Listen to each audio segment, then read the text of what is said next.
A continuación, escucharás mi conversación con Jorge Villagra.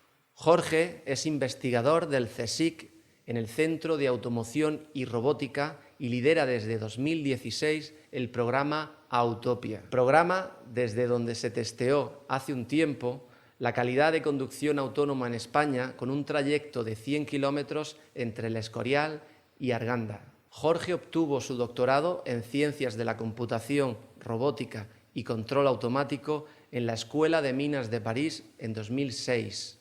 Desde entonces ha participado en más de 30 proyectos. En nuestra conversación recorremos el mundo de la tecnología aplicada a la conducción, donde, como muchos sabéis o intuís, la tendencia es a la de dejar a la máquina dicha tarea. Esto supone peligros, sí, pero también retos tecnológicos que de manera intensa investigadores de todo el mundo y empresas intentan resolver, dado que se vislumbran muchas oportunidades de crear nuevos mercados. Este es el podcast de Inteligencia Artificial Más Humana. Este es un proyecto de Clubes de Ciencia España con la colaboración de varias entidades a las que agradecemos profundamente su colaboración. Si te gusta el contenido, suscríbete en nuestro canal de YouTube, iTunes, Spotify o iVoox, o simplemente contacta con nosotros a través de redes sociales en Facebook, Twitter o LinkedIn en @clubescienciaes. Y ahora mi conversación con Jorge Villagra. Pues quería empezar preguntándote cómo llegaste a interesarte por la inteligencia artificial, que es ahora mismo tu profesión a nivel de investigación, ¿no? Pero es a lo que te dedicas. ¿Cómo llegaste a interesarte?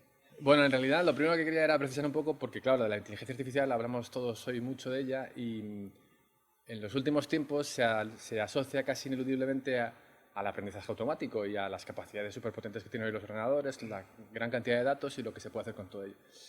Y en realidad la inteligencia artificial es mucho más que eso. Se viene estudiando desde hace casi 50 años y las conexiones que yo tengo con ella no nacen de esas asociaciones que hacemos ahora con el aprendizaje máquina, sino más bien con la capacidad de las máquinas de hacer cosas por sí mismas. Inevitablemente hoy asociamos esa capacidad con el aprender y evolucionar, adaptarse al contexto, y parece lógico que eso sea obligado, pero bueno, las máquinas vienen haciendo procesos de una manera automática desde hace mucho tiempo. Entonces, en el fondo, lo que yo empecé haciendo y lo que realmente me gustaba cuando empecé a tener contacto con los coches era el control automático. Ahí tuve un área de conocimiento en torno a lo que se llama la regulación automática, que en inglés es más la ingeniería de control, también se dice así aquí en España. Y mi tesis la empecé a hacer en torno a eso. En realidad, ya digo, mi conexión con el mundo de la inteligencia artificial empieza ahí. Luego, ya digo, todo mi background empezó a orbitar rápido sobre los coches y cómo hacerlos un poquito más inteligentes. Y aquí estamos hoy en todo esto. Pero ha sido un camino sinuoso, no premeditado de entrada, siempre por la curiosidad de hacer que las máquinas, primero entender cómo funcionan las máquinas y luego hacerlas más capaces con una cierta capacidad, con una cierta bueno, autonomía, sí, y esas propiedades que les hacen diferentes a nosotros y que parece que en los últimos tiempos les acercan también a nosotros, o al menos eso es lo que pretendemos, ¿no? ¿Y recuerdas cuándo fue la primera vez que escuchaste el término de inteligencia artificial? ¿Fue lo que te atrajo a dedicarte a esto o empezaste a dedicarte por el tema de sistema de control y luego ya emergió ese interés en la inteligencia Sí, recuerdo artificial? bueno, no recuerdo con una precisión absoluta, pero sí que la época es claramente cuando estaba en la escuela. Yo estudié ingeniero industrial aquí en Madrid y cuando estaba en la especialidad de automática y electrónica, que se llamaba así entonces, había toda una serie de técnicas que se llamaban de control inteligente. Y aquello de la inteligencia asociado a una serie de técnicas que eran más bien matemáticas me llamó mucho la atención. A raíz de aquello empecé ya a oír con más potencia lo de la inteligencia artificial, que por otro lado siempre es, de un lado por otro te llega a través de los medios, ¿no? Pero el recuerdo que yo tenía o la idea que tenía yo antes de empezar a ver el control inteligente y sus aplicaciones era más a nivel documental, eso que te llegaba de los años 60, cuando realmente se crearon las bases y toda la parafernalia en torno a la ciencia ficción que hemos tenido todos bueno, desde la literatura de Asimov y las pelis clásicas, ¿no? Pero mi conexión inicial, al menos cuando realmente me acerqué de verdad a ella, fue a través de lo que llamamos control inteligente. Vale, vale. Y bueno, ahora te dedicas a la inteligencia artificial en un centro de investigación muy potente, como es el CSIC, y yo me imagino, dado que esto es un tema que interesa mucho comercialmente a muchas empresas, me imagino que también te impactará de manera positiva en ese sentido, ¿no? ¿Tienes, digamos, no sé cómo decirlo, desde la industria alguna llamada en ese sentido hacia dedicarte profesionalmente a esto, pero no desde el entorno de la investigación? Bueno, a ver, ahora ya soy un investigador consolidado, pero por desgracia esto en España está lejos de ser algo que se consigue fácilmente. Hay todo un recorrido y en ese recorrido es verdad que hay tentaciones. En mi caso concreto, además, como hice la tesis doctoral, la hice en Francia, un país en el que industrialmente hay una potencia más amplia y más recorrido que la que tenemos en España. Sí, claro, o sea, de hecho mi tesis en realidad estaba financiada por PSA, Peugeot, Citroën, entonces tuve la posibilidad de quedarme después de hacer la tesis con ellos como ingeniero de investigación. Fue una época difícil porque bueno, hay pros y contras para todo. A mí en realidad me tentaba mucho más lo de explorar y averiguar cosas que tienen ya digo, un recorrido, una visión más a largo plazo y quizás por eso me he ido arriesgando siempre un poco más, porque el camino natural para un ingeniero pues quizás es eso, la empresa privada es más, digamos, no es muy habitual encontrar ingenieros que cogen un camino un poco a priori más arriesgado, que es el que pasa por la investigación, por todo lo que tiene de dificultoso la carrera científica y luego porque además, bueno, no es quizás para lo que te han formado, ¿no? que es más resolver problemas, pero en el corto plazo, con unas restricciones de tiempo más acotadas y tal. Así que sí que he tenido para quedarme en Francia inicialmente y luego en el transcurso de mi carrera científica, pues, inevitablemente con todo el auge de todo esto a partir del año 2012-2013, sobre todo en Silicon Valley, pues sí que ha habido alguna oportunidad, pero bueno, han pesado más otros aspectos quizás más personales. Vale, vale, vale. Pero bueno, también tenías presente ese interés en mirar a largo plazo y desarrollar tu actividad, digamos, de desarrollo de conocimiento, pero con ese foco más a largo plazo, ¿no? Correcto. Bueno, he de decir de todas formas que mi perfil no es el clásico de investigador que nace en un laboratorio y orbita en torno al laboratorio hasta el fin de sus días. Como digo, empecé como ingeniero y en mi proceso, aparte de hacer la tesis financiada por una empresa, tuve un alto en el camino de 3-4 años, pero aquí dentro de España, Sí. con la llamada de una pyme muy innovadora que tenía la intención de ir al mercado con soluciones rompedoras en temas que tenían que ver con vehículo autónomo, no solo en carreteras, sino para vehículos aéreos, terrestres o incluso submarinos. Y durante, digo, sí, casi 4 años estuve trabajando allí, llevando actividades de I+D.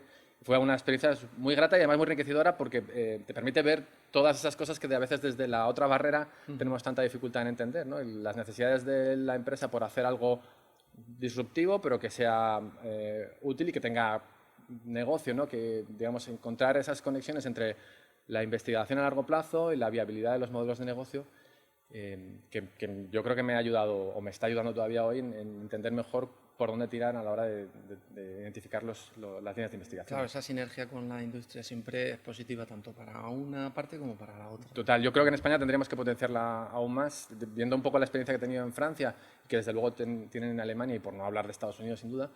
Creo que hay que apostar por la investigación pública porque sin ella hay mucho que tenemos hoy que no podríamos haber ni siquiera generado, pero hay todavía una cierta reticencia a la hora de colaborar, o al menos no hay no fluye lo que debería la colaboración industria-universidad o industria-investigación financiada públicamente, porque realmente ahí es donde yo creo que surgen los éxitos y las cosas positivas. Sin duda, otros países, vamos, tienen el modelo mucho más definido y se nota.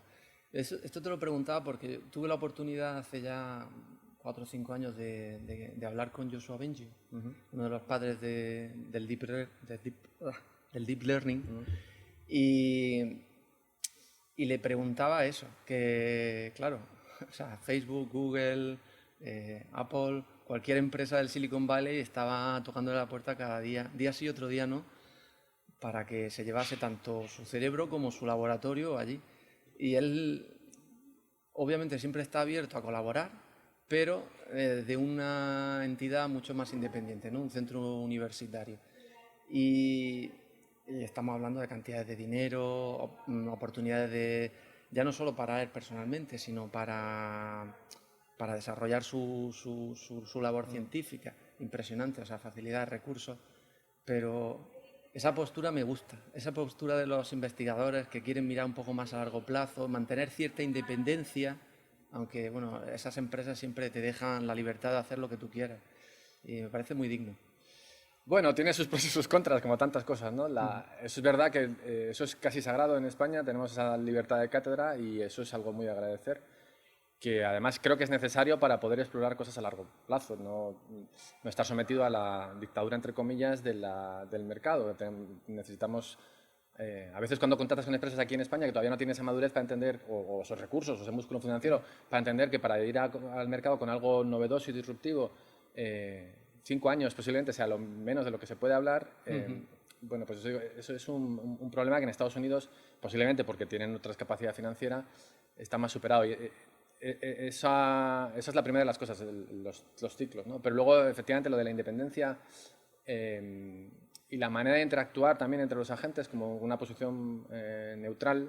Ahora a mí, por ejemplo, se me acercan actores no solo en el plano europeo o mundial, sino digamos en el ámbito más local, aunque parezca mentira, porque claro, es verdad que aquí en España tenemos un déficit en cuanto a la industria desde el punto de vista del desarrollo de nueva tecnología. Aquí fabricamos coches, creo que es el segundo país de Europa que más coches se fabrican, pero la tecnología que va dentro del coche no se diseña aquí en España. Entonces, bueno, eso es un problema que tenemos, pero por otro lado, sin embargo, están surgiendo intereses en aplicaciones relacionadas con la conducción autónoma de naturaleza diversa, desde operadores de autovías que quieren ver cómo van a tener que adaptarse sus propias infraestructuras al vehículo autónomo, a aplicaciones de diverso tipo, por ejemplo, la empresa municipal de transportes que quiere saber también cómo podría automatizar parte de sus procesos o cómo recargar autónomamente sus vehículos. Hay conexiones con la conducción autónoma en el entorno más local y recurren más fácilmente a nosotros desde la posición de lo público porque es natural que no demos una solución o una visión partidista de, bueno, en fin, tienes que apostar por esta tecnología porque es la que nosotros estamos desarrollando, ¿no?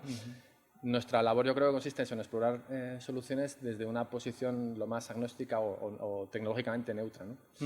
Y eso yo creo que sí que es, bueno, es algo que desde luego yo agradezco y por la razón por la que fundamentalmente sigo en esto metido. ¿Y dirías que, digamos, vuestra misión, la tuya y la de tus colegas de profesión en el entorno de la inteligencia artificial a nivel de investigación, es un poco dar ese soporte de conocimiento, de desarrollo hasta cierto punto, pero de un punto de vista mucho más objetivo, neutral, agnóstico, tanto a la industria como incluso a la sociedad?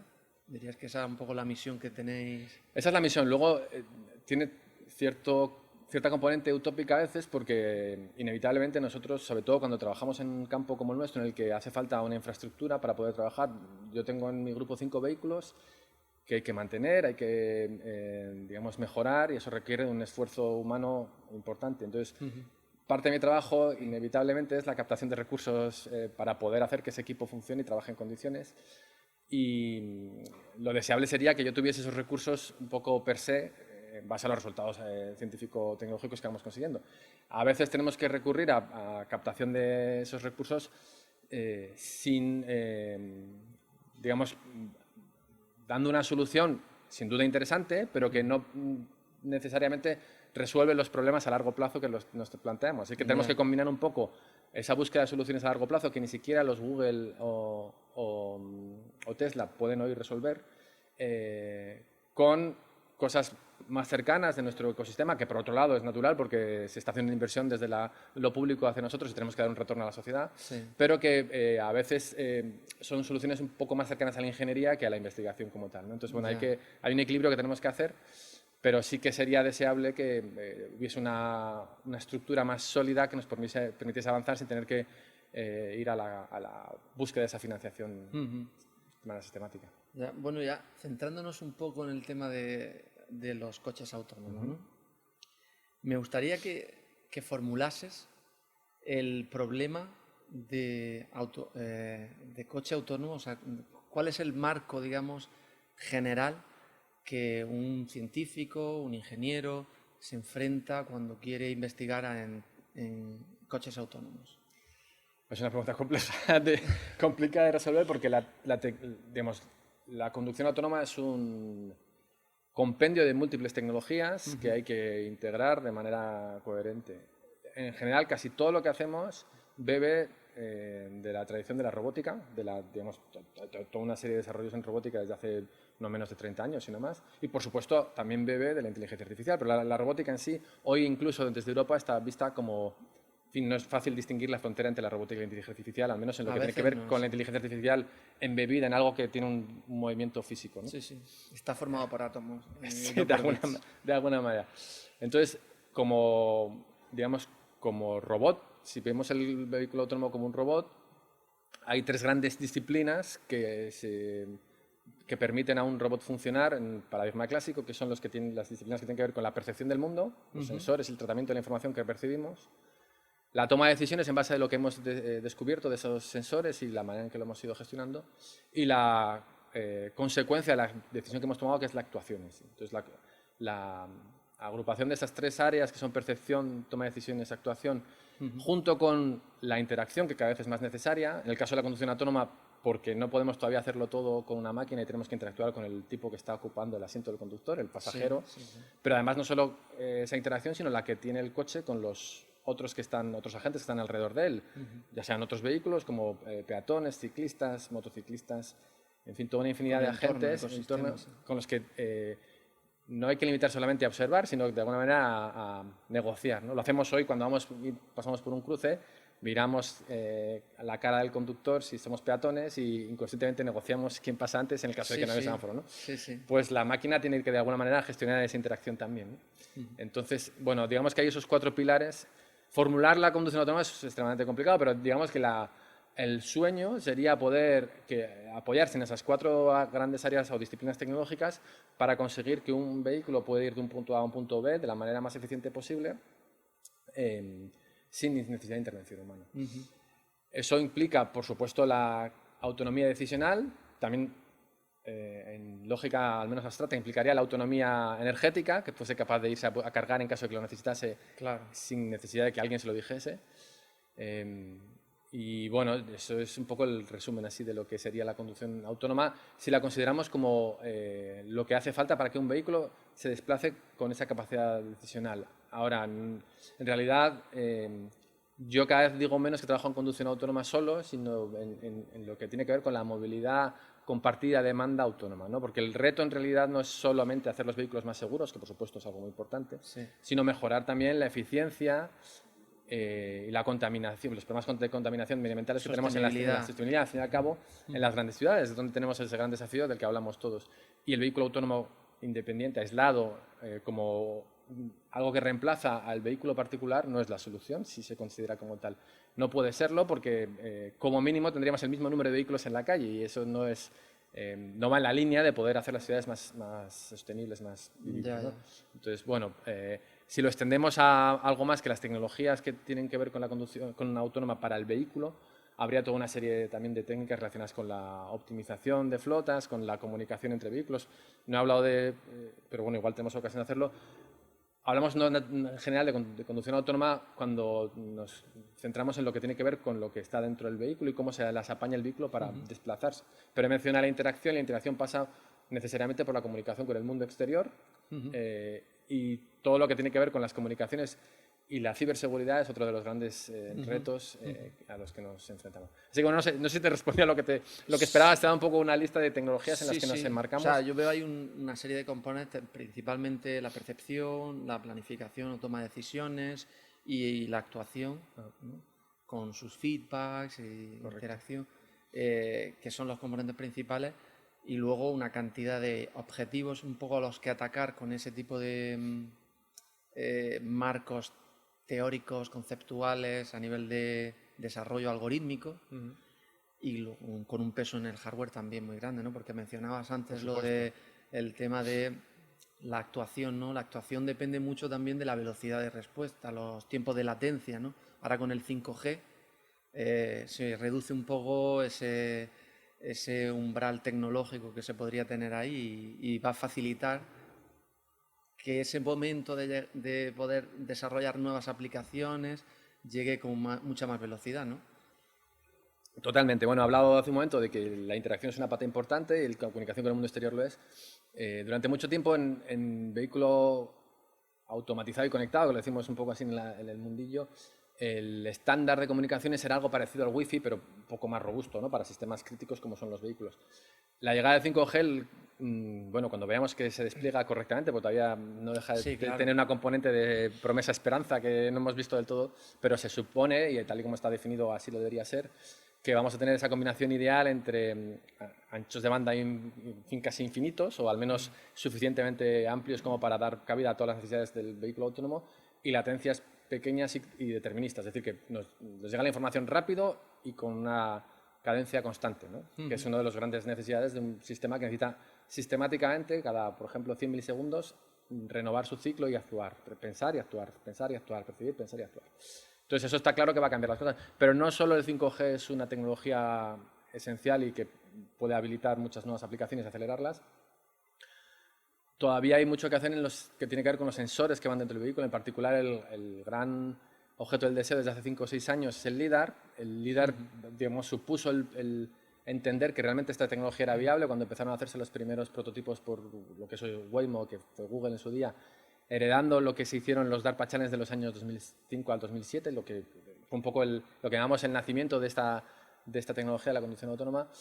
Y desde hace, pues fíjate, desde 2005 que empezaron los primeros DARPA hasta hoy, han pasado 15 años, el LiDAR es una tecnología, es un láser giratorio que esencialmente tiene la... Manda una señal y la recibe Eso la es. respuesta Y para medir distancia. Tiene la ventaja respecto, por ejemplo, al radar, que es lo que hoy llevamos en muchos de los vehículos en los que nos movemos, que tiene una precisión muchísimo mejor de la información. O sea, digamos, la información que nos da en cuanto al mundo que nos rodea es muchísimo más precisa que el radar. El inconveniente que tiene es que no funciona del todo bien en entornos un poco adversos en cuanto a meteorología, cuando hay mucha lluvia, cuando hay nieve o niebla.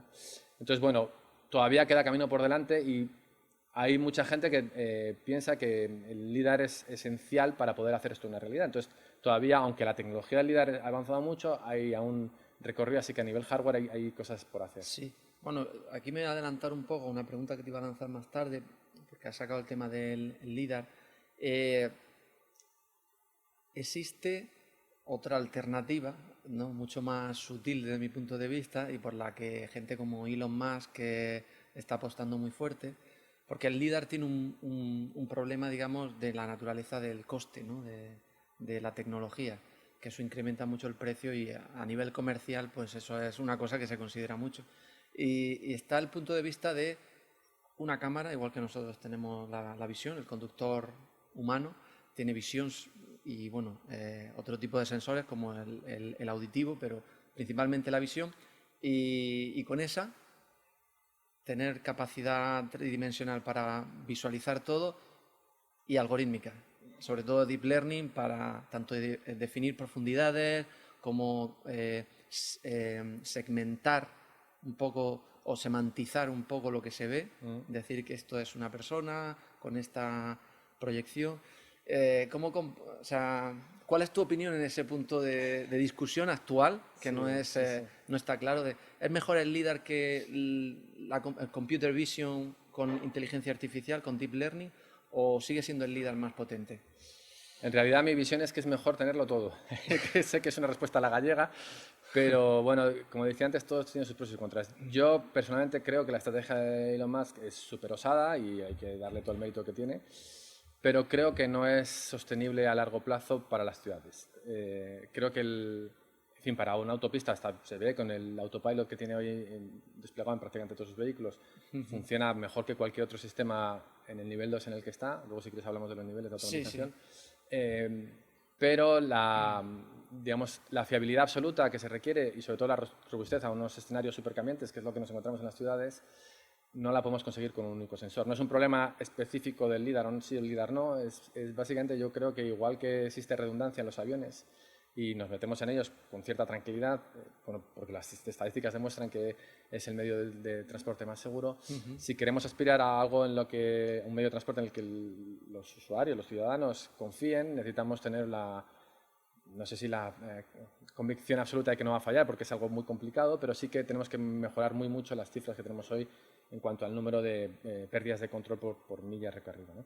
Por kilómetros recorridos. Y conseguir eso con un único sensor, aunque bueno, los Tesla en realidad se apoyan sobre todo en la visión, pero tienen también radar, pero esencialmente por las razones que has justo aludido, esencialmente la del coste y la del despliegue rápido con la situación actual de hoy. Y la estética también, el diseño, ¿no? Porque Sí, pero bueno, el diseño ha ido mejorando y yo creo que eso es algo salvable. Sí, a largo plazo. La gente, en realidad yo creo que las razones de peso iniciales de los fabricantes tradicionales para no meter el gran mamotreto LIDAR que existía en los primeros prototipos, que era un LIDAR de 4 capas, que era una especie de protuberancia en el centro del coche de arriba. Aparte de la estética, el problema fundamental era que ese dispositivo a 140, 130 km por hora por la autopista supone un aumento en el coeficiente de rozamiento aerodinámico y como consecuencia de eso un aumento en el consumo del vehículo, aparte de ruidos y demás, ¿no? Luego tenía otro problema, y eso se está empezando a mejorar ahora, que es que todo dispositivo que se basa en un principio mecánico para su funcionamiento, y el LIDAR al final es como decía antes, un pulso láser que se va moviendo con espejos y va girando, pero hay una componente mecánica que inevitablemente, como todo mecánico, o sea, como toda componente mecánica, va a averiarse, va a estropearse y puede generar problemas, ¿no? Entonces, el mantenimiento de eso supone un problema hoy y por eso está cambiando otro tipo de tecnología más parecida a lo que hacen los radares tradicionales con electrónica, con lo que llamamos los LIDARs de estado sólido, que puede mejorar eso. Pero, insisto, creo que la solución al problema es redundancia y no en el sentido en el que empezamos a trabajar hace 4 o 5 años casi todos, que era, tenemos varios sensores, saquemos lo mejor de cada uno, sino incluso mejor aún aspirar a ser capaz de hacerlo todo, cada uno con un sensor. Es decir, que si por lo que sea se nos cae la visión, ser capaces de navegar con LIDAR y con radar. Y si se nos cae visión y radar, cosa que sería extremadamente complicada, ser capaz de hacerlo con LIDAR. Y así con los diferentes sensores. De alguna manera, intentar aspirar a que la robustez dedicada a cada sensor nos permita navegar independientemente de los otros. Pero bueno, eso es una aspiración muy a largo recorrido. Desde luego, es cierto lo que has dicho, el Deep Learning ha hecho unos progresos bestiales en lo que tiene que ver con la imagen y hay resultados ahora, como digo, espectaculares, pero tenemos todavía el problema, que seguramente vamos a abocar un poco más tarde, de que el Deep Learning da esos resultados a costa de un desconocimiento de lo que sucede dentro de esa gran caja negra que gestiona, ¿no? Claro. Entonces, volviendo un poco al símil del avión, hoy en aviónica, cuando nos montamos en un avión, tenemos un software que está certificado porque hay un protocolo, hay un estándar, de hecho, que nos dice que bajo determinadas circunstancias el avión no fallará. Hoy eso no podemos garantizarlo con las técnicas de inteligencia artificial, sobre todo en concreto de aprendizaje automático que tenemos. Entonces, bueno, aunque seguramente, ya digo, hablaremos un poco más tarde, el Deep Learning no puede con todo. Hay que posiblemente o seguramente también ir hacia una robustez garantizando, o sea, apoyada en la redundancia de sensores. Sí. Vale, pues esa te la lanzaré en un momento. Has mencionado algo de lo que te quería preguntar ahora, el tema de los niveles de autonomía de los coches, ¿no? Primera pregunta, bueno, ahora me explicas un poco qué niveles hay, pero tengo la curiosidad si esto viene impuesto desde el mundo de la investigación hacia el mundo comercial o el mundo corporativo, o viene desde el mundo corporativo como vamos a definir estos niveles de autonomía y podemos trabajar o comercializar hasta cierto punto porque a nivel de investigación todavía no hemos llegado al último nivel, ¿no? ¿Sabes un poco de dónde viene? Si no, sí, bueno, a ver. ¿Y cuáles son esos niveles? Digamos que yo creo que es una confluencia de los dos procesos que has mencionado. Hace 2013, más o menos, 2014, cuando trabajamos en proyectos de investigación europeos en los que teníamos que intervenir, como siempre sucede en los proyectos europeos, toda la cadena de valor, nos encontrábamos a centros de investigación que trabajaban a largo plazo, centros más tecnológicos que están más cerca de la industria, pymes, proveedores de rango 2, de rango 1 y fabricantes. Y cuando te ponías a intentar desarrollar un sistema, había una gran confusión cuando hablamos de conducción autónoma, vehículo autónomo, porque todos hablábamos de eso, pero queríamos decir cosas diferentes. Y un poco motivado por eso y otro mucho porque, digamos, para poder entenderse con la industria, necesitas tener un vocabulario más o menos especificado y eso pasa por un estándar. Entonces, la Sociedad de Ingenieros de Automóviles estadounidense, hace ya, pues, ya no sabría decirte, pero 5 o 6 años fácilmente, hizo una propuesta de clasificación de los sistemas automatizados para el vehículo. O sea, que es reciente. Sí, esto, al menos aplicado al vehículo, es relativamente reciente. A ver, tienes que tener en cuenta que, digamos, la prehistoria de esto pasa a historia más o menos en 2005-2007, que es cuando son los DARPA Challenge de los que te he hablado. Hasta ese momento, el que trabajase en esto, nosotros, por ejemplo, aquí en España, era algo así como un extraterrestre. A partir de ese momento, cuando en esas pruebas que se hicieron primero en el desierto de Mojave, en el que se daban a unos vehículos, digamos, se les daba la misión de llegar desde un punto A a un punto B 100 kilómetros alejado del uno del otro, sin conducción humana, y se ve que después de un primer año con o sea, con ninguno que es capaz de hacerlo, se vuelve a entrar en el segundo año y se consigue 4 personas, 4 equipos, mejor dicho, con los medios bestiales, consiguen acabarlo. Ya se identifica eso como que ahí hay un potencial de desarrollo, y a raíz de aquello, de hecho, los líderes de los equipos que ganaron tanto ese como el que vino el año siguiente en el Urban DARPA Challenge, en el entorno urbano, se les contrata por lo que entonces era Google Car y empieza a desarrollarse la tecnología en Google. Mientras tanto, había muchas universidades en las que trabajamos en esto, pero a nivel privado, digamos, que me conste a mí que se intente ir hacia un vehículo sin conductor, es la primera iniciativa que empieza, y esto estamos hablando del año, pues como consecuencia de esto, 2008-2009. El programa de Google más o menos empieza en 2009 y los primeros resultados públicos son 2011-2012, así que en realidad 5 o 6 años parece que es reciente, pero en esto es un mundo. Hace 5 o 6 años hacían las cosas de manera muy diferente. Entonces, bueno, volviendo a lo de los niveles, que me he desviado un poco. Sí, no, te agradezco esa construcción histórica. Como decía, yo creo que surge la necesidad de entenderse bien. No sé si solo, como yo viví, digamos, el mundillo de la investigación y el desarrollo, sino también incluso a nivel de cara a la sociedad, que de hecho esto sigue siendo hoy un problema. A nivel de la comunicación, cuando hablamos con los medios, es una palabra que vende más, que es más sexy, la palabra autónoma que la palabra automatizado. La autonomía, digamos, que le da una potencia a todo lo que se le asocia, mucho más fuerte que la de la automatización, que suena algo más rudimentario, más primitivo, ¿no? Sí. Cuando en realidad, claro, genera confusión, porque, por ejemplo, Tesla saca su autopilot a final del 2015, si no recuerdo mal, principio de 2016, y se vende como un sistema autónomo de conducción. Y no sé si solo motiva por eso, pero desde luego influencia tuvo. Empieza a haber accidentes por gente que entiende o quiere entender que eso puede funcionar bajo cualquier circunstancia, algo que estaba lejos de ser el caso, ¿no? Entonces, bueno, un poco por todos estos elementos, aunque ya existían los niveles antes de eso, se genera esta clasificación que va, como me habías pedido, te lo explico rápidamente, va de 0, en el que no hay ningún tipo de automatización, conducción puramente manual, a 5, en el que tenemos la autonomía completa, es decir, que no solo no hay intervención humana, sino que es que no hay la posibilidad ni siquiera que lo haga porque no hay ni siquiera actuadores, no hay ni volante, ni freno, ni acelerador. En medio hay toda una serie de niveles que van desde el 1 hasta el 5, y que quiero precisar que en los últimos años se está empezando a poner en duda que tenga que hacerse con numeración creciente, porque intuitivamente todos asociamos que si 0 es manual y 5 autonomía completa, todo lo que hay en medio será complejidad creciente. Cuanto más suba el número, más capaz será el coche que tenga ese nivel, cuando en realidad no es del todo cierto, ¿no? Ahora te explico por qué. Desde el 0 hasta el 2 tenemos sistemas de automatización parcial, en que en cualquier caso con complejidad creciente, en este caso sí, el 1 con un grado de libertad longitudinal, por ejemplo, el ACC, el sistema de crucero adaptativo que te regula la velocidad respecto al vehículo delante, el 2 es Tesla, porque tienes una regulación tanto de la parte longitudinal, es decir, de la velocidad, como de la dirección. Pero en cualquiera de los tres, bueno, en el 0 en realidad no hay nada, pero en el 1 y en el 2 siempre hay la obligación de que haya una supervisión humana de todo lo que está sucediendo. Y en el 2 incluyendo aceleración y deceleración, ¿verdad? Correcto, sí. Porque en el 1 sería velocidad crucero, ¿no? No necesariamente. Vale. En el 1 hay un control de velocidad que se adapta al vehículo delante, o sea, puede frenar y puede acelerar, pero no interviene sobre el volante. Vale. La diferencia entre el 1 y el 2 es que además de ese control sobre lo que llamamos la dinámica longitudinal, sobre la frenada y la aceleración, controlamos el volante para seguir dentro de la vía, sin hacer adelantamientos o haciéndolos.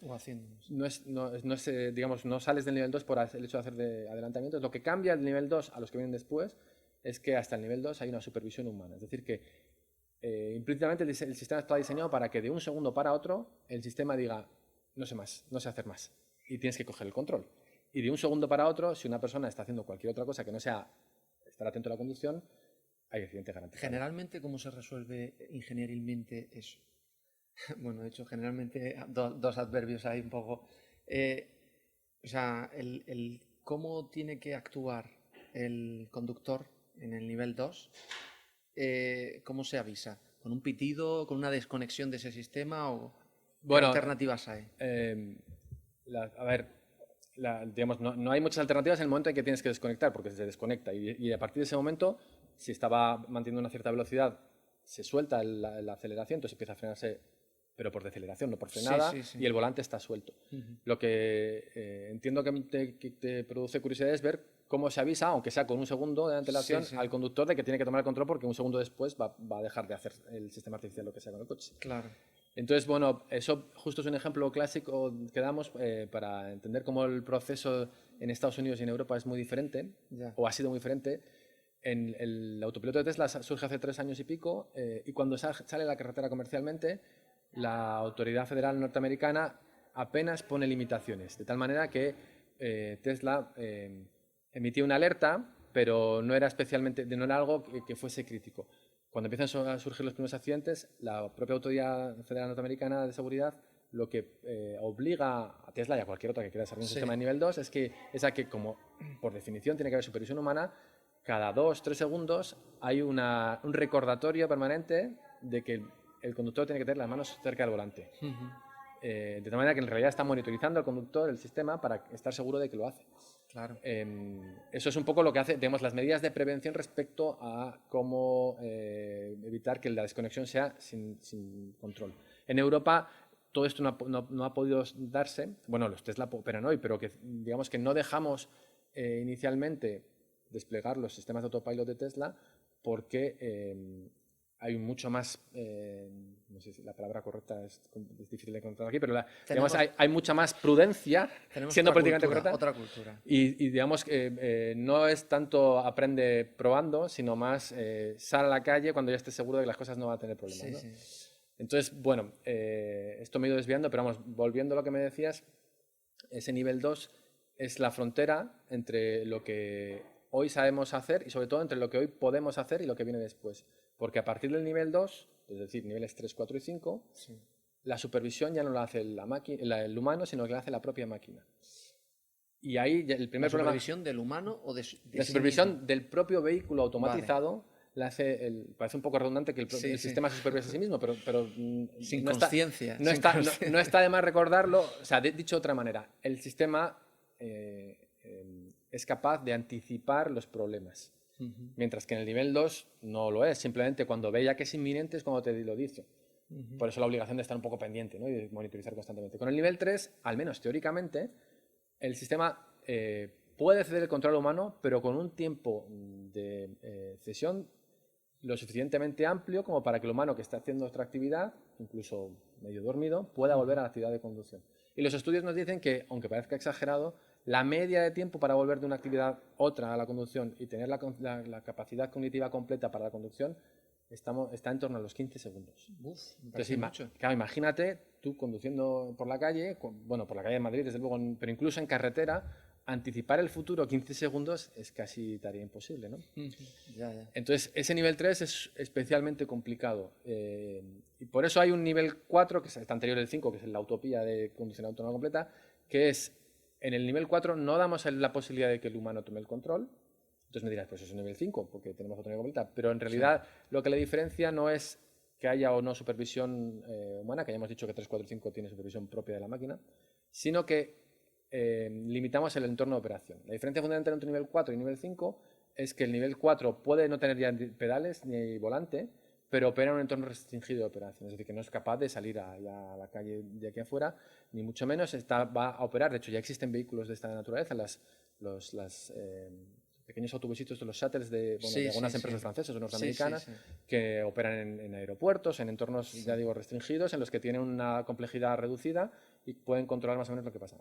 Ese es el tipo de soluciones en los que ahora algunos fabricantes, Google, que siempre piensa en su nivel 5, cree que tiene que apostar, porque esa interacción con el humano desde la seguridad es extremadamente complicado, ¿no? El confiar en que el humano estará en condiciones de tomar el control es algo arriesgado, porque en caso de que no lo sea, empiezan los grandes problemas de ¿y quién es responsable?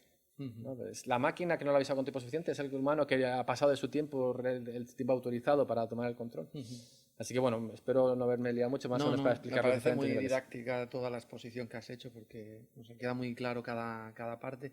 Y el detalle que decías de la complejidad, yo detecto que del 3 al 4 no es simplemente un aumento en la complejidad, sino que hay un cambio de filosofía. Exacto, ¿no? Por eso hay gente, como te decía al principio, que está empezando a proponer que cambiemos esas nomenclaturas y las llamemos de otra manera, porque la gente automáticamente asocia el 3, el 4 viene después del 3 en cuanto a complejidad y claro. como digo, no es necesariamente eso. Según en los contextos, pues será más o menos complejo. Exacto. En la ciudad el 4 es muy complicado. Aunque no tengas interacción humana, resolverlo todo fiablemente en la ciudad en realidad sería casi como el 5, porque es lo más difícil la ciudad, ¿no?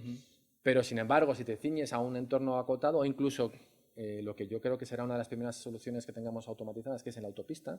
La autopista se asocia con el riesgo y con el peligro por la velocidad, pero es el entorno más fácil de conducir porque está súper estructurado. Claro. Apenas pueden pasar cosas, hay un abanico de situaciones posibles muy limitado. Tú vas por tu línea, tu carril, puedes cambiar a uno a otro. Lo más complejo quizás son las incorporaciones y las salidas en las que se puede formar cierta complicación, pero más allá de eso no hay mayor peligro. Entonces, posiblemente ahí sí que llegaremos a eso, a niveles 4. Y de hecho, es posible, al principio te hablaba de que trabajamos con un operador o que se podría trabajar con un operador de infraestructura de autopistas que está interesado en ver cómo adaptar sus autopistas. Cuando hablamos con ellos, ellos tienen la visión que yo comparto de que en un tiempo razonable de tiempo empezaremos a tener, en un lapso de razonable tiempo, empezaremos a tener autopistas con un level 4. O sea, digamos que son 4 ready. Aquí, si tienes un sistema 4, puedes dejarte ir. Pero cuando salgas de él, pues ya no, tendrás que operar según el contexto de una manera u otra. Sí, vale. Bueno, yo creo que aquí vamos a tocar un poco lo que vendría a ser el 2, el nivel 2, nivel 3, nivel 4, con la siguiente pregunta. En torno a los retos. Los retos a nivel de inteligencia artificial en autonomía. Y cuando digo inteligencia artificial, por defecto pienso en Deep Learning, ¿no? Porque desde el punto de vista de LIDAR, yo pienso que, aunque a nivel de algorítmico hay necesidades, sí que los datos, al ser tan precisos y tan ricos en cuanto al entorno que te define, ¿no? Pues un poco a nivel algorítmico tiene menos peso que si, por ejemplo, hacemos o pensamos en lo que hace el autopilot, ¿no? De coger una imagen, pasarla a través de algoritmos de Deep Learning e identificar objetos, identificar distancias, etcétera, etcétera, ¿no? Yo pienso en dos retos. Uno que estaba conectado con la cantidad de datos para entrenar a todos esos algoritmos y que trabajen con mucha eficiencia en cuanto a precisión. Y otro que son los propios algoritmos que todavía no permiten hacer una serie de cosas que uno pensaría que serían necesarias, ¿no? Entonces, desde ese punto de vista, ¿qué retos hay a nivel de datos? ¿Qué retos hay a nivel de algoritmos? Los retos hay muchos. Clasificarlos por datos y algoritmos es complicado. O sea, inevitablemente todo lo que pasa por aprendizaje máquina necesita de datos y, bueno, no sé si es un reto así, pero el hecho de tener que generar datos, anotarlos, digamos, estructurar el 80% del tiempo de lo que tiene que ver con desarrollo de Machine Learning y Deep Learning en particular no está en el desarrollo del algoritmo en sí, sino en todo lo que tiene que ver con la generación de los datasets, la purificación, por así decirlo, la limpieza, el etiquetado y demás, ¿no?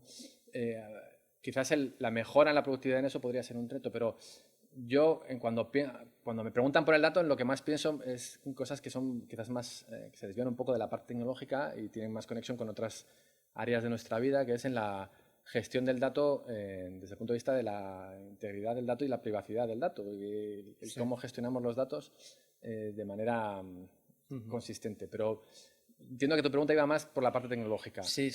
Pues es una visión muy europea. Sí. De preocuparse a nivel de privacidad, porque otros lugares, por ejemplo Estados Unidos, yo creo que también, pero no tanto. Bueno, es verdad, pero van dando bandazos, es decir, no, son mucho más, como te decía antes, de prueba rápido y ver dónde están los problemas, Pero bueno, el escándalo de todo lo que tuvo que ver con Facebook también ha hecho que la gente levante un poco las orejas y los ojos, ¿no? Sí. Y yo creo que es bueno que la gente al menos tenga una cierta formación respecto de lo que se hace con los datos. En el coche, claro, tuvo una serie de sensores que tú no controlas, se van captando datos, es algo todavía mucho más complicado de entender las implicaciones que puede tener. Pero bueno, eso es quizás otra historia. Yo digamos que yo creo que para mí hay dos grandes desafíos en realidad en conducción autónoma, aunque hay muchos otros derivados. El primero es que si queremos seguir usando las técnicas que han dado estos resultados tan espectaculares en los últimos tiempos, y en particular lo que va asociado al aprendizaje máquina, al deep learning más específicamente, tenemos que cambiar de alguna manera el enfoque e ir hacia técnicas que sean de inteligencia artificial, pero que sea explicable. Porque si no, no conseguiremos de ninguna manera, creo yo, el 100% esperado de fiabilidad. Ahora, otra pregunta legítima es necesario llegar al 100% para sacar las cosas a la calle? Siguiente, sí. Y eso pues, también tiene su miga. Pero en todo caso, todavía estamos lejos de conseguir el 90 y mucho por cien, porque esencialmente nos falta información o nos falta la capacidad de imaginar bien todos los casos frontera, que son los que nos complican la vida. Hoy resolver el problema de conducción autónoma en el 95% de las situaciones casi lo podemos hacer hasta nosotros, con nuestros medios modestos, quizás exagero, pero vamos, hay una gran cantidad de situaciones que se pueden resolver con métodos más o menos tradicionales. Pero el aprender de lo que no tienes datos, volviendo un poco al punto de datos, es donde está la dificultad y más en concretamente es, como no tienes datos y vas a encontrarte un día con una situación de la que no has podido aprender, vamos a tener que generar o desarrollar nuevas técnicas que sean capaces de acercarse al comportamiento humano en cuanto a la capacidad de abstracción, por asimilación o por, digamos, analogías, como somos capaces nosotros, inferir un comportamiento para el que no hemos sido entrenados. Eso es algo que hoy no sabemos hacer bien. Pero aun con eso, tenemos que tener de alguna manera un mecanismo, o al menos eso es lo que piensa la industria más europea. No, diría yo la industria automovilística, no la europea. O sea, porque todos los que han vendido coches saben que si sacas 2 coches que dan fallos y producen muertes, no vendes más coches. Entonces, claro, los new players, como es desde luego Tesla, pero también lo será posiblemente todos los que quieren hacer servicios de movilidad, como son Uber y demás, tienen menos miedos o más osados, pero los fabricantes tradicionales saben que hay que ir poco a poco. Y entonces en esa óptica creo que necesitamos mecanismos para hacer que la inteligencia artificial pueda ser explicable, que en vez de saber que una señal de tráfico de stop es con un 98% de probabilidad es una señal de stop, el algoritmo me diga, esto es una señal de stop porque tiene un círculo redondo, porque tiene... Perdón, bueno, sí, tiene una parte roja, tiene una parte blanca, es decir, que vayamos hacia algo con una capacidad de abstracción mayor, con una cierta semántica de entendimiento. Hoy todo lo que hacemos con Deep Learning son probabilidades, son clasificadores con probabilidades. Y eso todavía, a mi modesta de entender, no nos va a permitir desplegar, al menos en cualquier entorno. Otra cosa es que nos centremos en entornos concretos para los que podemos entrenar bien los algoritmos, entonces posiblemente sí. Y luego la otra pata de los grandes desafíos que te comentaba tiene un poco de conexión con esto, y a lo mejor también me lo ibas a preguntar, pero bueno, ya me adelanto quizás, es el cómo hacemos, imaginemos que creemos que somos capaces de resolver el problema de la conducción autónoma en las ciudades a base de Machine Learning, Deep Learning, y que nuestras pruebas extensísimas llegamos a un 100%, un 99,189 detrás. Bien, ¿cómo se lo demostramos a otro? ¿Cómo validamos realmente que ese sistema no va a equivocarse en esas situaciones o en otras que puedan llegar? Es decir, hoy no sabemos, como te decía antes, ni siquiera imaginarnos todos los casos frontera, no sabemos ni siquiera imaginar todos los escenarios posibles y tenemos un gran problema de validación porque hasta hace 5 años cualquier sistema que entra en un vehículo, bueno, hasta hace 5 no, hasta hoy mismo, lo que pasa es que hasta hace 5 ni siquiera existía toda esta locura de Machine Learning, hasta hoy mismo no existe, al menos en los sistemas de seguridad crítica, y hablo de coches, aviones, industria pesada, no se meten dispositivos electrónicos en producción sobre los que se tenga incertidumbre sobre su comportamiento. Es decir, que la inteligencia artificial basada en el aprendizaje está limitadísima, por no decir que es casi inexistente, en la industria tradicional. Entonces, para poder validar otras cosas que son muy prometedoras, tenemos que ser capaces de certificar que ese sistema va a operar bien en cualquier entorno de operación. Y eso es el desafío, ¿no? Primero, encontrar técnicas de validación sin tener que hacer que el vehículo salga a la calle durante 50.000 kilómetros, bueno, 50.000 o 50 millones de kilómetros. Y segundo, cómo está claro que no podemos hacerlo solo con saliendo a la calle, tenemos que mezclar métodos virtuales y métodos reales, ahí entra un poco la simulación. ¿Cómo hacer para que la simulación nos acerque? Te iba a preguntar ahora eso de la simulación y de los edge cases, que nunca me salen en castellano. Casos frontera, digamos, los casos bueno, frontera, casos límite. Sí. ¿Es la solución crear entornos de simulación de donde se puedan generar más datos para poder enriquecer a los algoritmos que luego se vayan a encontrar en esos casos frontera, pero que nunca se ha llegado a una cantidad de datos suficientes como para poder enriquecer el algoritmo y que pueda tomar decisiones adecuadas ahí? Yo no sé si es la solución, pero desde luego es la tendencia que tenemos hoy. Todos los que tienen grandes medios están incluso sacando como open source las herramientas de simulación que están utilizando, para que hay una tendencia fuerte a reducir el espacio de búsqueda de posibilidades en simulación.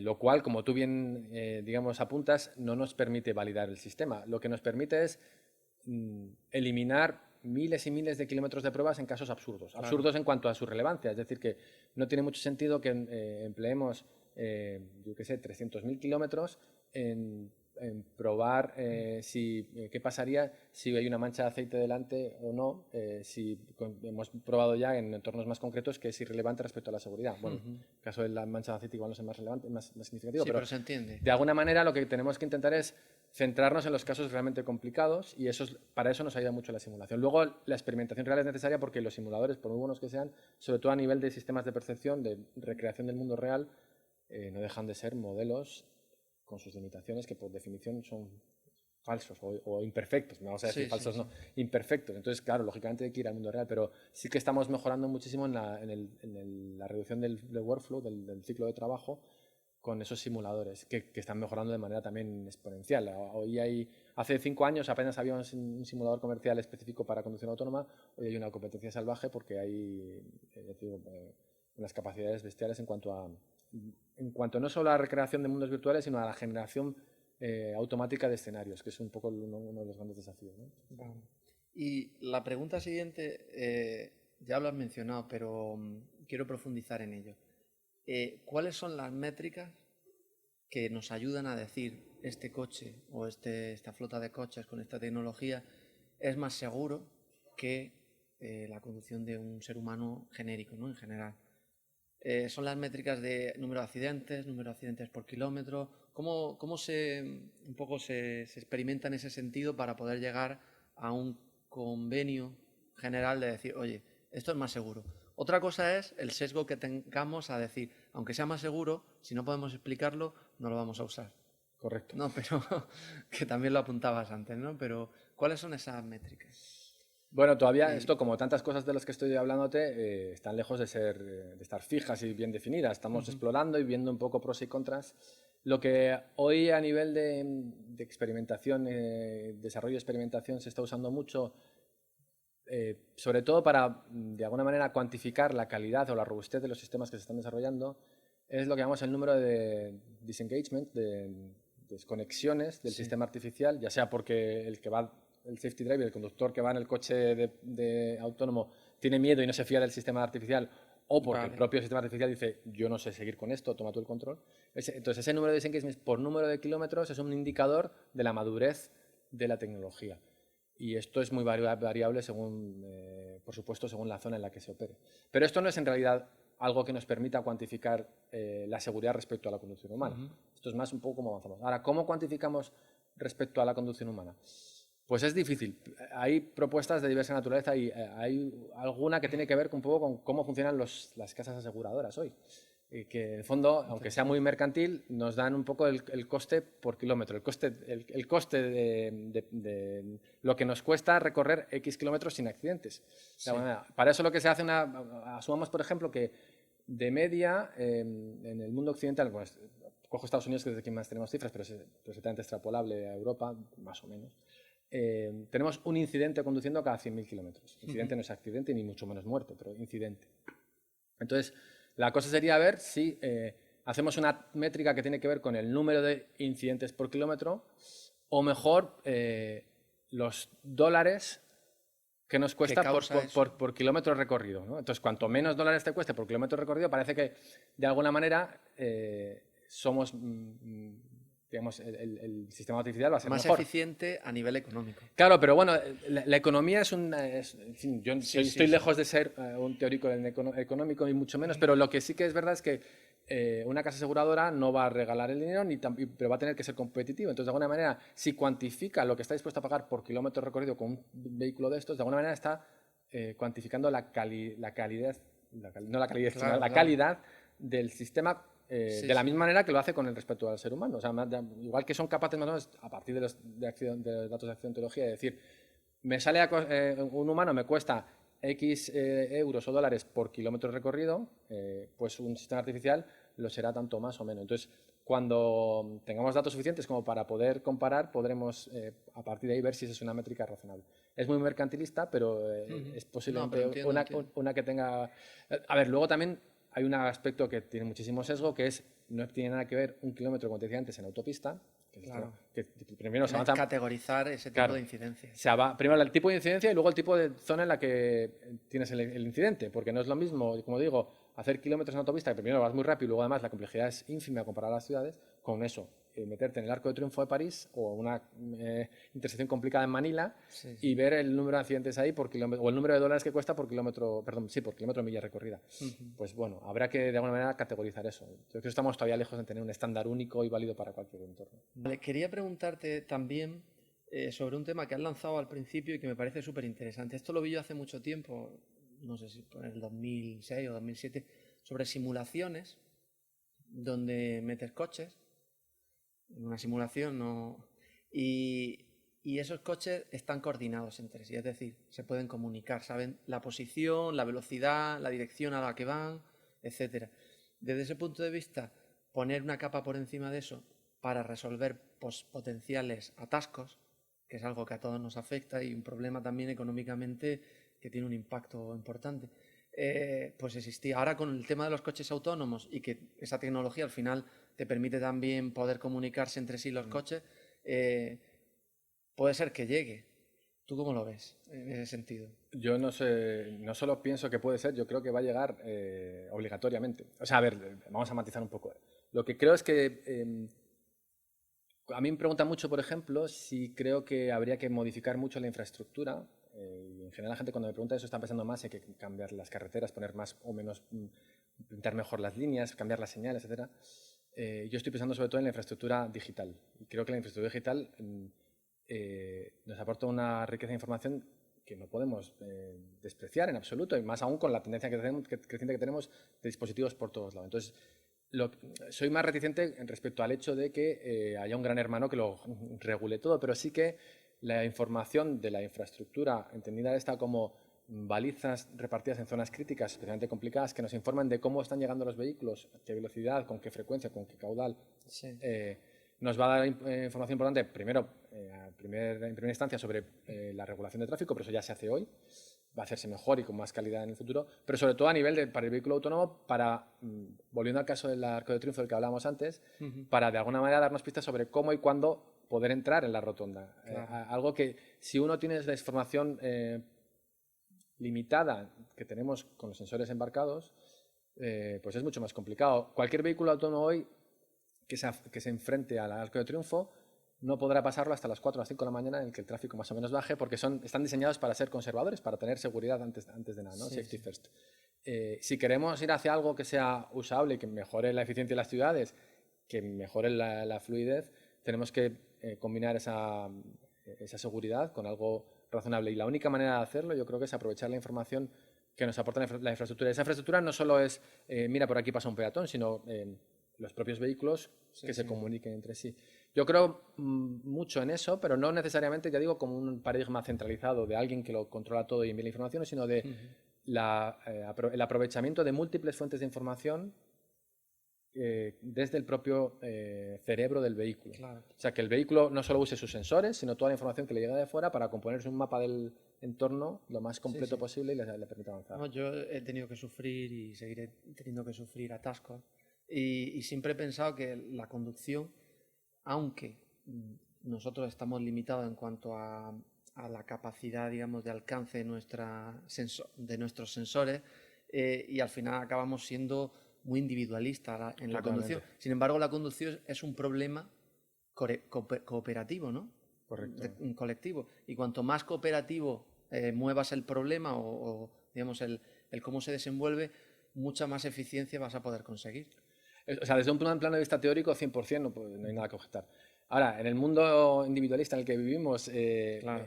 pensar que va a haber una regulación que imponga el cumplimiento a rajatabla de todas las consignas que se llaman de velocidad, de una manera análoga a la que hoy hay con los paneles de señalización variable, que nos dice aquí a 70, que hubiese un sistema que impusiese ir a 70 a todos los vehículos por ese gran hermano que lo regula.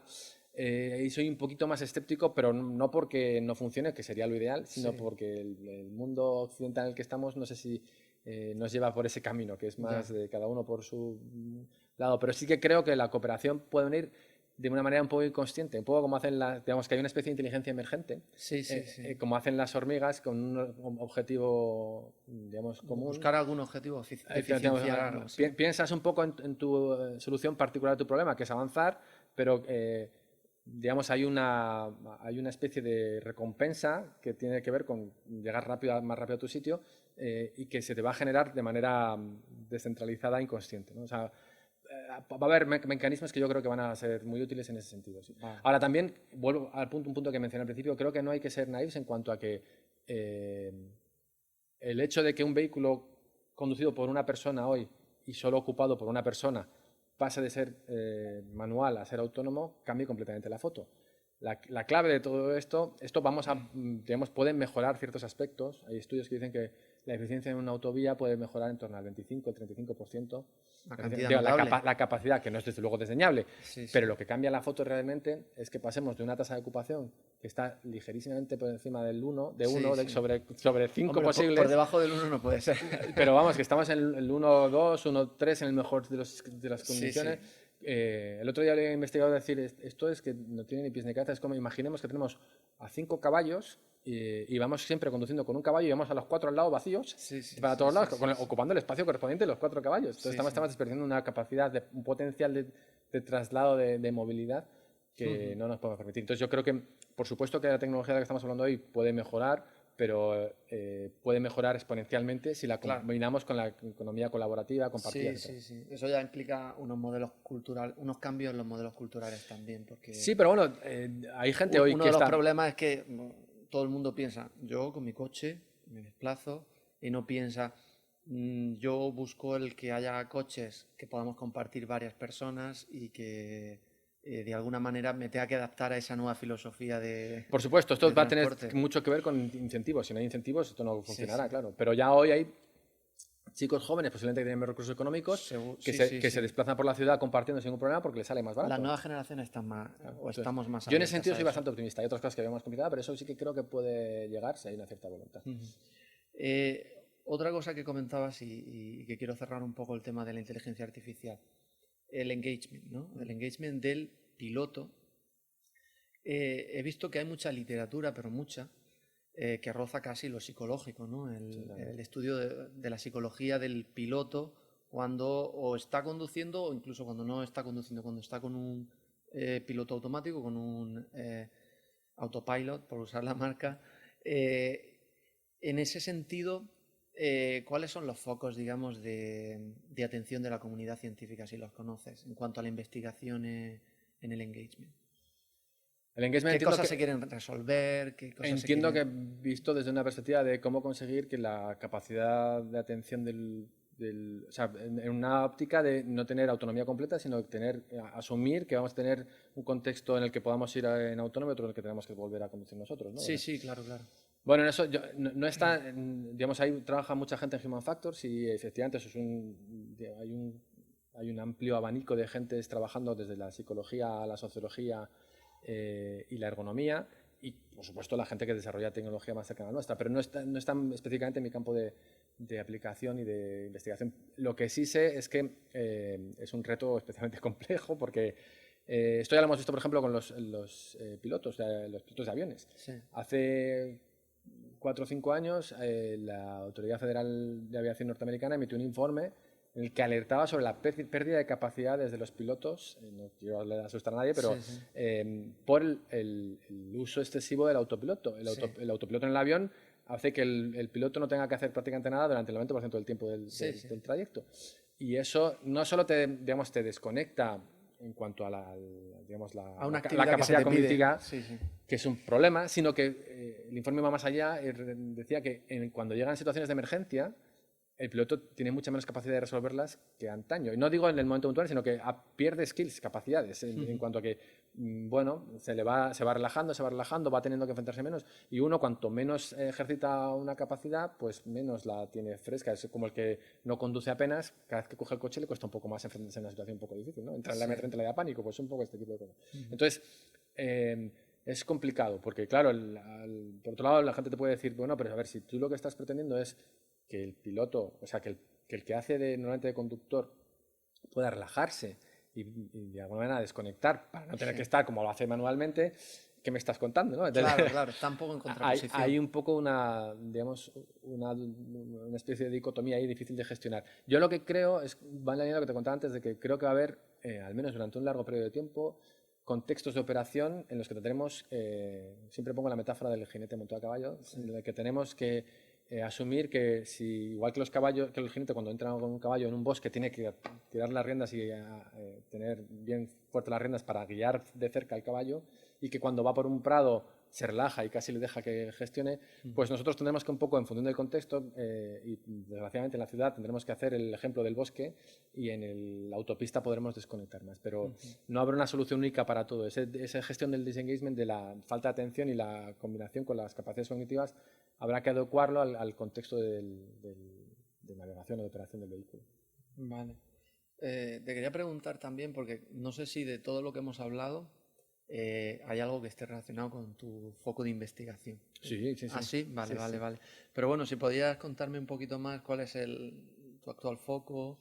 Bueno, el foco del grupo que yo llevo de Autopía es mejorar las capacidades que tenemos hoy para tomar decisiones correctamente en entornos complejos urbanos. Digamos, hace un tiempo nos dimos cuenta que, bueno, como he dicho antes, hay tres grandes patas en la robótica y en la conducción autónoma: la percepción, la toma de decisiones y la actuación. La actuación quizás está lo que ya está mejor resuelto, aunque hay alguna cosilla que todavía mejorar, pero tanto percepción como toma de decisiones son extremadamente complejas porque hay una grandísima incertidumbre, ¿no?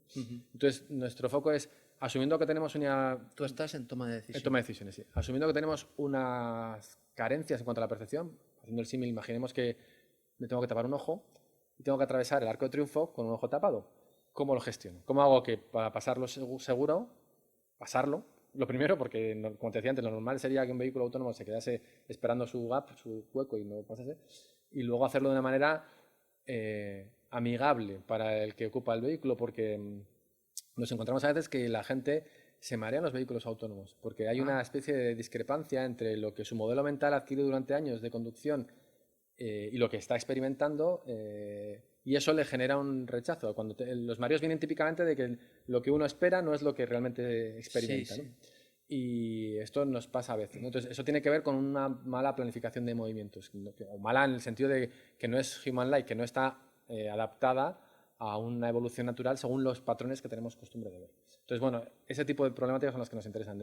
La gestión de los entornos complejos, cómo predecir los diferentes agentes, los vehículos, los peatones, todo en un barullo de situación. Asumir que tenemos una percepción limitada, como te decía, lo del ojo, y luego planificar y ejecutar un movimiento lo más asumible para el Vale, o sea que también veo ahí una perspectiva también de human factor desde luego, en tu investigación. Sí, hay una... Totalmente.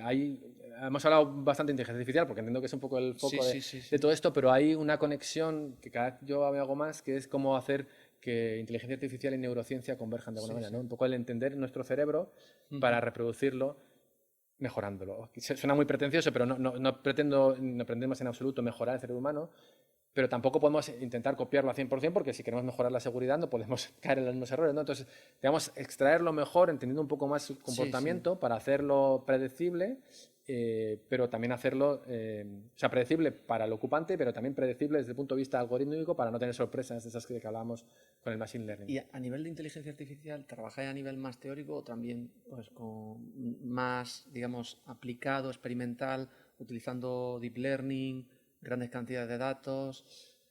¿Qué tipo de herramientas o a nivel algorítmico, ¿no? ¿Qué tipo de cosas utilizáis?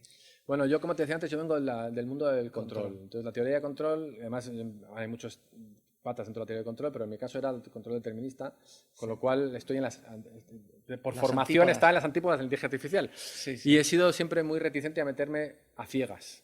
La tendencia es, digamos, es imparable y es inevitable que tengamos que buscar mecanismos de adaptación, porque no podemos pretender que con una ecuación escrita vamos a poder darle las leyes de comportamiento a un vehículo.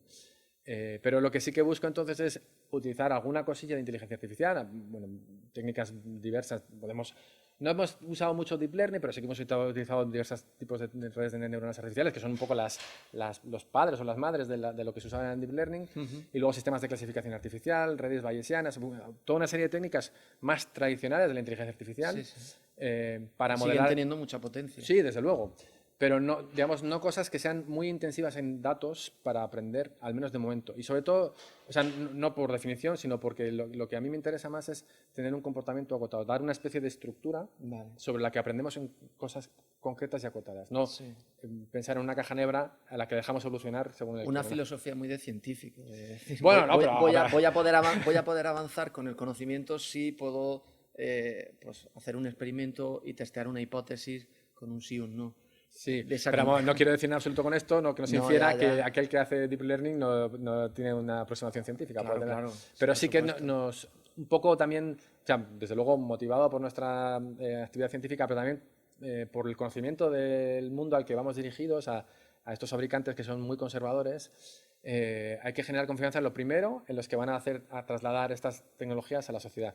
Antes incluso que a los ciudadanos. Entonces, esa aproximación yo creo que es un poco más razonable que la del end-to-end, que es un poco lo que ahora trabaja mucha gente. Venga, cojo datos de entrada y salida y a triturar, que nos da la solución mágica, ¿no? Sí, sí. Eso bueno, es un poco aventurado. Pues te voy a lanzar la última pregunta, ya para terminar, que se la lanzo a todos los participantes, a todas las personas que entrevisto. Y es un poco un marrón, ¿no? De hecho, ya la gente empieza a decirme que es la pregunta del dinero, ¿no? Por la de Broncano. La de Broncano de la resistencia. Pero no es cuánto dinero tiene. Bueno, sería muy fácil. No. La pregunta es la siguiente. Esta conversación que estamos teniendo la vamos a distribuir por medios de plataformas de podcast y de vídeo. Y ahí pues hay una serie de algoritmos que van a procesar el contenido de la conversación, tanto el audio como el texto, Entonces, de alguna manera hay algoritmos, no solo las personas que escuchen la entrevista, sino hay algoritmos que van a interaccionar con el contenido de la misma, ¿no? Entonces, mi pregunta, que siempre le hago y es un poco marrón, es ¿qué le dirías, qué te gustaría decirle a esos algoritmos que van a interaccionar con lo que digas y con lo que acabamos de hablar? Yo les diría que se respeten lo más fielmente posible lo que hemos estado hablando, que sean lo menos intervencionistas posibles. En fin, no es una respuesta muy sesuda, pero sí, en fin, para una cosa... Todavía soy yo a lo mejor un poco arcaico en esto, en la interacción humano-humano, creo que cuanto menos ruido, mejor. Vale. Pues que tomen nota los analistas, que lo implementen. Bueno, pues nada, pues a finalizar dándote las gracias y que espero que hayas disfrutado. Nada, muchas gracias, desde luego que sí, un placer.